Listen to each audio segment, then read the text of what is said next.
Servus arkadaşlar, bugün iyi veya kötü bir hikayeyle karşınızdayım. Dedim ki bunu anı olarak anlatayım ve YouTube'da da kalsın. Bugün günlerden 6 Kasım Perşembe. Güne güzel başlamıştım. Aslında dün de iyiydi. Dün öğlen 2'de durdum. Sabah saat 6'ya kadar pauza yaptım. Galatasaray maçını izledim. Ajax'ı 3-0 yendik. Gayet güzel, neşeli. Dinlenmişim, uykumu almışım. Sabah gideceğim adrese var 60 kilometre. 1 saatlik bir yolum var. Daha ne olsun? Neyse çalıştırdık abi arabayı. Gittik. Köyün tekine. İlk defa gidiyorum.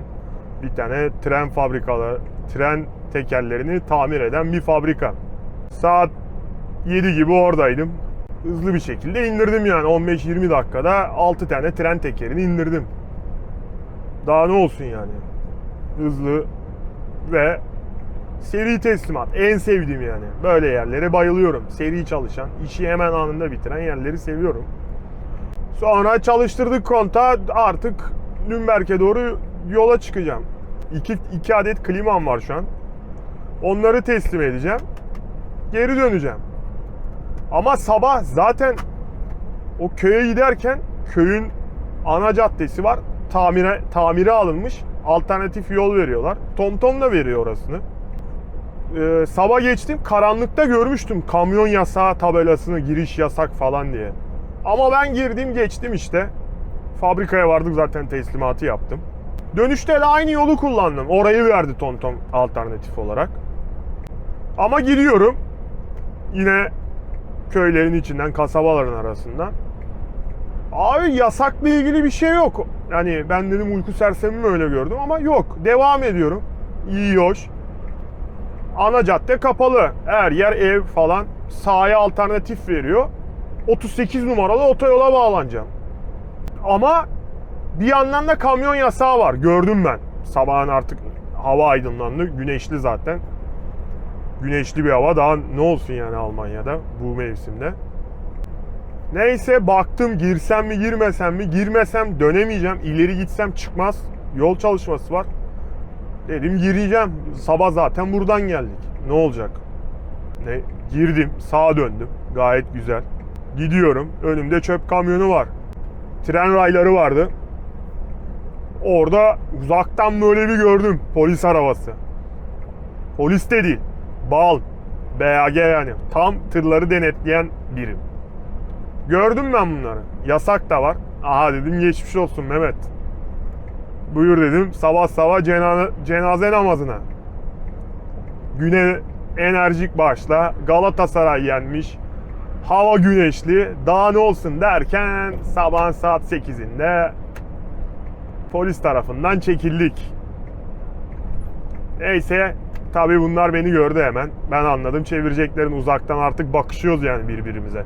Önümüzde çöp kamyonu var ama ben görüyorum çöp kamyonunun arkasından. Abi gittim. Girdik. İşte tırı döndür dedi. Döndürdüm. Sonra dedi buraya dedi tırların yasak olduğunu bilmiyor musun dedi. Evet dedim, gördüm dedim. TomTom dedim buraya yönlendirdi. Hani levhaları da gördüm dedim ama orada dedim bu tırı orada döndüremezdim dedim yani. Çok zordu benim için.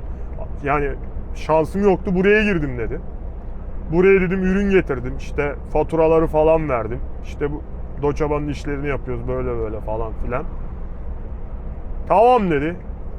Ehliyet, ruhsat, işte şirketin yük taşıma belgesi falan, arabanın ruhsatı, kod 95, kimlik, nerede yaşıyor, onları falan hepsini verdim.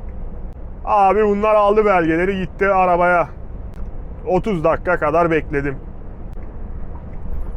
Sonra çağırdılar. Gel dediler. Sürüş saatlerinde sorun yok dedi ama fabrikayı indirdikten sonra dedi, fabrikadan çıkarken dedi 80'e kadar çıkmışsın bir ara dedi. Evet dedim, ana caddeye bağlanıyordum, biraz gaza fazla basmışım dedim, fark ettim, frene bastım dedim. Yani bunu yaptım. 60'lık olduğunu biliyorsun değil mi dedi. Evet biliyorum dedim. Yani kötü dedim bu. Burası Almanya dedim. Anlattım, açıkladım. Neyse tekrar tıra gönderdi abi. Son yazdı, çizdi her şeyi. Bir 20 dakika daha bekledim. İndi arabadan, gelecekti evrakları bana verecekti. Ben de indim arabadan, hemen dedim adamı uğraştırmayalım. Ben dedim belki bir şeyler yazmaz. Akla bak işte. Nereye yazmaz? Burası Almanya. Alman polisi affedecek. Ha, rüyamda görsem inanmam arkadaşlar bu olaya.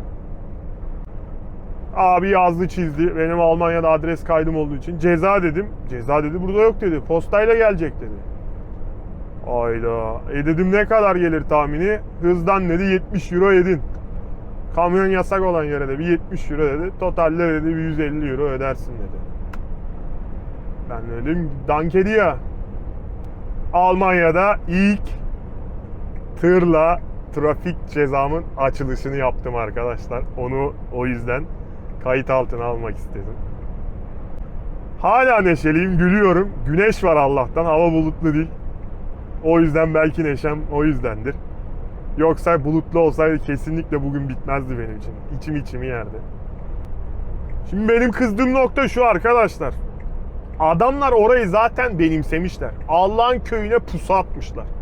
Resmen operasyon yedim yani. Pusu yedim. Yani ben hiç o köyün orada BAG duracak, BAM duracak, kontrol edecek var ya aklıma gelmez. Adamlar biliyor işte. Daha önce demek ki birçok insan girmiş. TomTom işte naviler yüzünden. Onlar da oradan ekmeğini kazanıyorlar. Benim kızdığım nokta orada. Gelene kadar herhangi bir uyarı yok. Hani o yasak yere. Alternatif veriyorsun. 38 numaraya buradan çıkabilirsin. Yol çalışmasından kaynaklı. Oraya da dikiyorsun kamyon yasağını. Abi nasıl yapacağız? Nasıl döneceğim ben oradan öyle? Hani anlamadım yani. Ona kızdım da işte polise belli edemezsin yani. Günün sonunda dedim burası Almanya. Yapacak bir şey yok. Her şeyi biliyorum. Yaptıysan bedelini ödeyeceksin. Bu kadar basit yani. Hani resimleri falan varsa ben anlatırken ekleyeceğim arkadaşlar. Bakarsınız yani sizce gerçekten var mıydı yani şans döndürmek için? Yorumlara yazarsınız. Bu şekilde 6 Kasım Perşembe günü Almanya devletimizin kasasına 150 euroluk katkımızı yaptık. Hayırlısı olsun. Güle güle harcasınlar. Yol çalışmalarını daha hızlı bitirsinler. O parayla. Böyle arkadaşlar. Dedim ki hep yük bir şey eğitimini vermeyeyim. Biraz da başımdan geçen olayları böyle anlık aktarayım dedim. Anlık oldu. 2 saat önce cezayı yedim. Sonra yola falan çıktım. Otobana çıktım. Kameraları aldım. Hemen kayda girdim. Geçen hafta benzinciye vurduk. Bu hafta polis. Ne oluyor anlamadım. Yani nazar mı değil arkadaşlar? Bir maşallahınızı alırım. 2 haftadır belalar peşimi bırakmıyor gerçekten. Son olarak arkadaşlar kesinlikle Almanya'da tırcı olacaksanız bakın söylüyorum. Köy yollarında bunlar Bundesstraße geçer. 60'lıktır. Cihaz 60'lık veriyorsa en fazla 62 yapın. Yoksa cezası büyük. Ben kısa süreli gittim bak 2 saniyelik gittim ona rağmen yazdı cezayı. Devamlı gittiğin anda düşünemiyorum neler olacağını. Diyerekten bu hikayeyi de kapatayım. Üstüne bir soğuk su içeyim. Sonra ben Nürnberg'e doğru gideyim. Görüşürüz arkadaşlar. Kendinize iyi bakın. Yolunuz açık olsun.